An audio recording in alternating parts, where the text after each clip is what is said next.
I don't like to say this with Georgia gear behind me, but I'll take the math angle, right? You mean you have all of these teams create 200% when you look at odds makers, right? So it's going to end up being 100% of one team, 100% of the other team. And in our model, Texas and Alabama make up the most of that 200% that will make it to Atlanta. And as far as Alabama, Georgia, and Ole Miss, they are literally all this close, but it does end up being Alabama just because of the way their schedule shakes out. They only have Georgia. A lot of these teams have to play each other. Georgia has the gauntlet of Ole Miss, of Texas, of Alabama. So a lot of the times it's not really about power rankings to me. It's more just about the schedule you are given that makes you look a lot better to make your way to Atlanta. So Texas is a surefire for me, and then Alabama just slightly edges out the other two.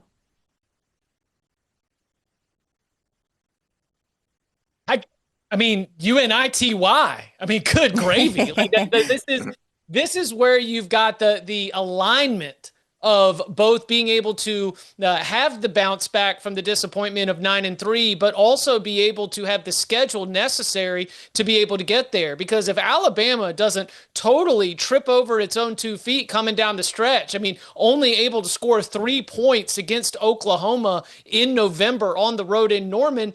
Alabama coming off wins against LSU and Missouri, they were in the SEC championship picture just a year ago, but because of the loss, especially in the loss to Michigan in the bowl game, I feel like they've been written off in a way that is not a representative of their chances to be able to get there. I'm with Ken's here. I think it's Texas and Alabama in the title game. Yeah, I'm going to make it 3 for 3 with Texas. I think they're the best team in the country. I'm going to go with Georgia. Yeah, I think I agree it's going to be close between, I think LSU, Alabama, and Georgia are all right there. I'll say this about the Bulldogs. We talked about them a little earlier. They're not being underappreciated by odds makers, but it feels like they're going just a little bit under the radar. Everyone's talking about Texas and Penn State. Oh, watch out for Mhm. Florida. Watch out for South Carolina.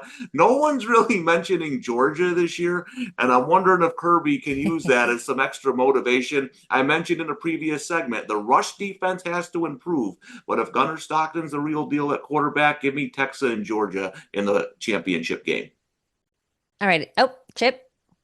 Yeah, I think it's because for 3 years they beat everyone who wasn't Nick Saban. And it's like all of a sudden last year we see them bleed. Not a lot, but bleed just a little bit. And I think that's why you've got a little bit of hesitation, because there could be a return to form where, again, they just beat everybody. But because they were so dominant against everyone else in the country, now you're starting to get a little bit wary. Big season ahead for the Dogs, no doubt.